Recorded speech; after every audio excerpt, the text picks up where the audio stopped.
Estamos en Hunt, en un vecindario que está bastante retirado de donde está el río. Estos son los escombros que voluntarios han estado sacando de las casas que fueron afectadas, a pesar de que el río está a unos 250 metros de distancia y le calculo unos 10 metros de profundidad. Así es que imagínate la cantidad de agua que se vino desde allá, bueno, venía del norte, pero que hizo la crecida del río que está allá a estas casas, donde el agua llegó hasta unos 2 metros de distancia. Se puede ver la línea donde llegó el lodo, llevaba estas corrientes, al punto de que los residentes de esta casa tuvieron que escoparse por un pequeño hoyo en el techo. Y cuando miro, el agua ya nomás se escuchó que ¡wow! Y pegó y rompió aquella pared. Rompió al mismo momento que tronó, pero en segundos, no minutos, segundos, ya el agua estaba allá y rompió allá.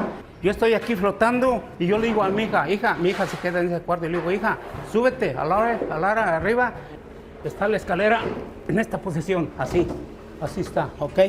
Ellos sale mi hija con su niña chiquita y se sube y se sienta allá, ¿ok? Después sale el niño y mi esposa es la última. Y entonces yo estoy aquí en el sofá, estoy flotando así, y estoy aquí flotando, pero no estoy en el sofá, y me agarro con esta mano poquito de la tele, y yo dije, si la traigo, está suelta, pero estaba atornillada con esto así, pero se me atravesó, y decían, vente, yo digo, no puedo, espérense, cálmense. Y cuando ya sentí que el agua estaba así llenando, me agarro de la tele y dejo el sofá y me bajo, pero cuando me bajo el agua me dio aquí el agua, ¿ok? Y entonces ya estoy así, asegurándome que me iba a agarrar de la escalera. La agarro y monto el otro pie y me subo así, en esta posición así, aquí, en esta posición. Me siento aquí, ¿ok? Me siento aquí. Aquí estaba un lápiz. Y miro todo para abajo y le marco y aquí está la marca, ¿ok? Aquí está la marca, aquí. Marqué con un crayón y dije, porque era el nivel del agua, ¿ok? Mire, entonces estaba casi en dirección de mis pies. Le dijo, necesito un fierro. Dijo, aquí está un fierro. Y era la cruceta con que quito unos llantas. Y la agarro y le pegué y por eso me empollé todo aquí. Y lo hice chiquito como esto, así. Y me salgo para arriba. Pues lo peor para mí fue que pensé que nos íbamos a ahogar, ¿ok? Eso fue lo que yo pensé. Fue lo peor que yo pude, así, ¿verdad? Imaginarme que nos íbamos a ahogar. Ajá.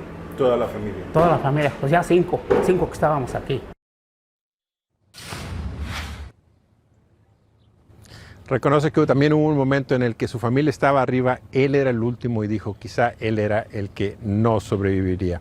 Ya están un gran número de voluntarios ayudando, ya limpiaron toda la casa, quitaron las paredes para poder reconstruir y estamos viendo cómo están tratando de recuperar algunas de sus pertenencias. Esto es lo que estamos viendo en toda el área. Iván, regreso contigo, se me acaba de caer la señal telefónica, así es que no puedo escuchar si tienes alguna pregunta, pero esto es parte de los retos que se están viviendo en esta zona y como lo mencionabas al principio, esto es algo que va a durar mucho tiempo. ¿Qué ha sido lo más duro? Los gritos en la noche, esos gritos aterradores que se escuchaban. ¿Tu casa está aquí? Sí, esa es mi casa, mi restaurante y todo esto era lleno de RVs en lo más hermoso que te puedas imaginar. Era divino ver a los niños brincar al agua, jugar, pescar, veías kayaks, o sea, era un pedacito del cielo aquí en la tierra. 4 de julio, todo el mundo está celebrando, contento, precioso. ¿Qué sucedió esa noche? El 3 de julio estaba el agua cristalina, no había nada, estaba todo perfecto. Y a la 1 de la mañana que cerré el restaurante empezó a llover muy fuerte. No podía dormir y a las 2:30 fui a checar los niveles del agua. Fui hasta el río a checar los niveles del agua y estaba lloviendo, pero estaban bien. Le hablé al Sheriff's Department en ese momento y ellos no tenían información, eso fue lo que me dijeron. Y de ahí me fui a dormir. Como 1 hora después vi las luces, me despertaron las luces de los rescatistas que venían con sus lanchas para tratar de salvar a la familia que se le estaba llevando el agua. ¿Alguien había hablado a la NEF? Sí, Nick, uno de mis residentes, escuchó los gritos y marcó 911 inmediatamente y ya venían para acá los rescatistas, pero en ese momento el agua ya estaba arriba más de 10 pies. O sea, estaba llegando hasta los árboles más o menos. No, ya estaba aquí donde está la banqueta. La banqueta. Y llegó hasta acá. O sea, todavía le faltaba. No, llegó hasta allá arriba, se metió al restaurante. Estamos hablando de que creció que 15 pies hacia arriba, unos 3 metros. En este momento estaba como 10 pies. Ahí. Entonces estamos a otros 20, 30, unos 10 metros de elevación y unos 100 metros de distancia, unos 300 yardas. Así es. 300 pies. Sí, así es. Dices que escuchabas los gritos. Sí, eran gritos aterradores. Escuchábamos mucho a la familia pidiendo auxilio, pero mi marido corrió al agua en lo que yo golpeaba las puertas de los RV para sacar a la gente y se veía que la parte de abajo ya se estaba llevando los RVs, ya iban, los carros ya iban flotando, un pedacito nada más, y le decía, camina por aquí, porque si no te vas a caer. Y el señor venía con sus niños, venía con sus niños y mi marido le gritaba, aviéntame a tu bebé, porque uno estaba chiquitito. Y en eso vino una ola y se lo llevó, y se llevó a mi marido también, nada más que mi marido alcanzó se agarró con un rebar o algo aquí antes de que se cayera esta pared de retención que teníamos y alcanzó a salir. Muchos de los residentes venían descalzos con ropa interior, uno venía abrazando a su perrito, otro salió por una ventana de los que estaban en la parte de abajo, y por mientras de los que estábamos en la parte de arriba eran los que estaban tratando de sacar sus pertenencias, pero no había tiempo. Era corran y a correr. Unos alcanzaron a subirse a sus vehículos y salir, pero los RVs, todos los RVs se los llevó el agua, todos. Mis vecinos allá tenían más de 60 cabañas y muchísimos más RVs que yo, porque es un RV park mucho más grande, y todo se venía hacia acá, hacia nosotros. Las cicatrices de los árboles están hechas por donde las cabañas y los RVs que venían de allá se estrellaban, y escuchabas los gritos de la gente adentro. Eran gritos aterradores. Y sobre el río allá, que es la parte de donde realmente está el río, era donde se veía más carros que flotaban de río arriba, y se veían las luces nada más, y se escuchaba mucho el claxon de los vehículos. Sabías que alguien había adentro, y con los relámpagos que había, a veces que pasaban los campers, los RV, veías gente pegando en las ventanas y gritando, eran unos gritos aterradores. ¿Y tú viste todo eso? Sí.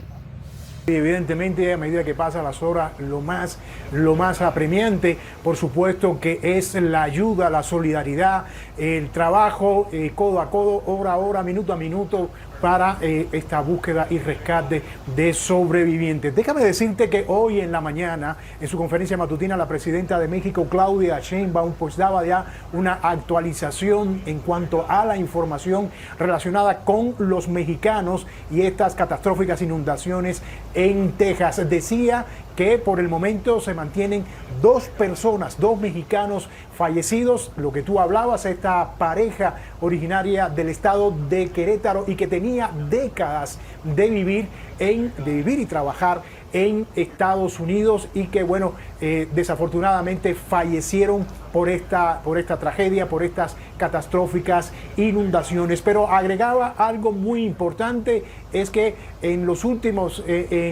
últimas horas pues se tuvo información de que hay dos personas de origen mexicano que están desaparecidas en este momento. Y bueno, hablando, eso es lo que decía la presidenta de México, Claudia Sheinbaum, hoy en la mañana en su conferencia matutina. Y bueno, ayer, Iván, también lo que te referías al principio, salió para Texas este grupo de rescatistas, este grupo famoso de rescatistas Topos Azteca, que tiene una gran experiencia en búsqueda y rescate. Un grupo que se formó, Iván, a raíz del terremoto de 1985, ese devastador terremoto de 1985. Se formó esta agrupación y a partir de ahí han estado involucrados en infinidades de desastres, de tragedias, tanto en México, pero alrededor del mundo. Tienen una gran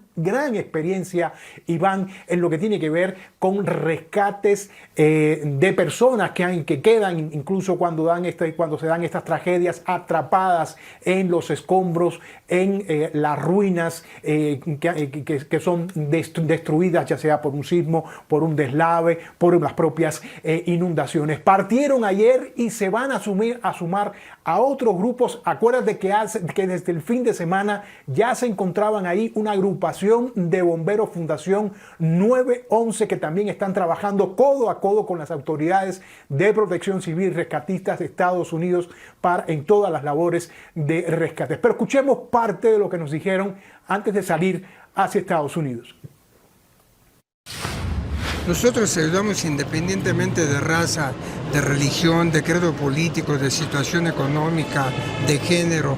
Ayudamos a quien sea, porque cuando tú llegas no le preguntas si es católico o a qué partido le va o qué lengua agua. Tú llegas y ayudas a la gente que está clamando por ayuda. Tú eres únicamente un vehículo que sirve para atender las demandas de la gente que clama por ayuda. Nuestro trabajo es ir, ubicarlos, recuperarlos, entregárselos a las familias, porque alguien te puede decir, oye, pero ya están muertos. Pues sí, pero la familia está viva y lo que la familia quiere es cerrar un círculo de dolor. Nosotros, al hacer la recuperación del cadáver, ayudamos a que la familia cierre ese círculo de dolor. 18 miembros del equipo de búsqueda y rescate urbano de California se sumaron a las operaciones de emergencia frente al impacto de las graves inundaciones en Texas. El despliegue incluye a 8 caninos entrenados en la detección de restos humanos y a 4 unidades de equipos con la misma función, informó el gobierno de California. It's just an honor for us to have these dogs and their handlers. They're part of our urban search and rescue teams, and they go out to different incidents like the one that's occurring right now in Central Texas. El gobernador de California, Gavin Newsom, anunció este despliegue adicional a los 9 miembros enviados el martes desde Riverside City y Oakland City. El número de muertos por las inundaciones ascendió a al menos 119 y 150 personas siguen desaparecidas en el condado de Kerr, de acuerdo con las autoridades. Este despliegue no afecta las capacidades de respuesta a emergencias y contención de incendios en California, aseguran las autoridades. Brock, you're 7 years old. I hear that your cabin filled with water in those overnight hours. That must have been pretty scary. Tell us what that was like. Like, one of the windows broke, and I think that's how the water got in. And then one of our walls fell, and we said, all of us said in our cabin, timbers, when that wall fell. And where were you sitting at that point? On that wall.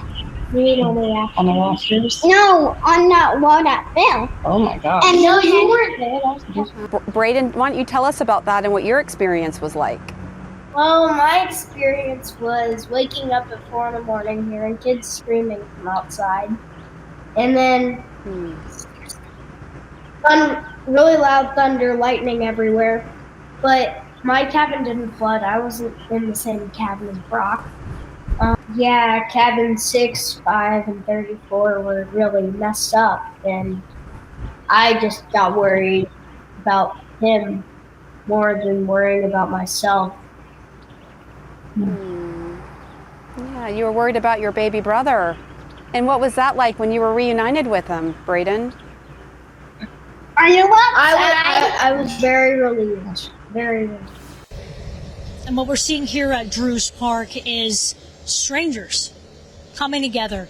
They just showed up, is what Drew told me, lending their time, their hands, heavy machinery to try to get all of this clear, to try to help these families that have been impacted turn the next page, the next chapter in this horrible moment, all as first responders are scouring the Guadalupe River, trying to find all of these people that are still missing, getting their families some answers. Isabel Rosales, CNN, Center Point, Texas. One of the more darker stories I've heard out of Texas is the idea that there are scammers who are going after the parents of missing children in Central Texas, going after basically the families of flooding victims. We were talking to a columnist at the Houston Chronicle, and she was saying this is just compounding their grief. It was shocking yesterday to learn from law enforcement officials in Kerr County that some grieving parents are actually being targeted by scammers who took advantage of their numbers being disseminated early to try and help with the identification of their children. You know, I can't remember seeing anything like this since maybe Alex Jones and the way that he claimed that the Sandy Hook family somehow perpetuated a hoax and faked their children's deaths. It's terrible. I think most of us can't even imagine targeting parents that are already grieving so much. I think there's just more anxiety about talking with the media. Who is the media? Because if anybody can be out there with a camera reporting, who do you trust? But I've covered, wildfires, floods, Columbia shuttle disaster, whatever, what you name it, in the past 20 years. And I haven't seen this kind of hesitancy about, sharing identities and stories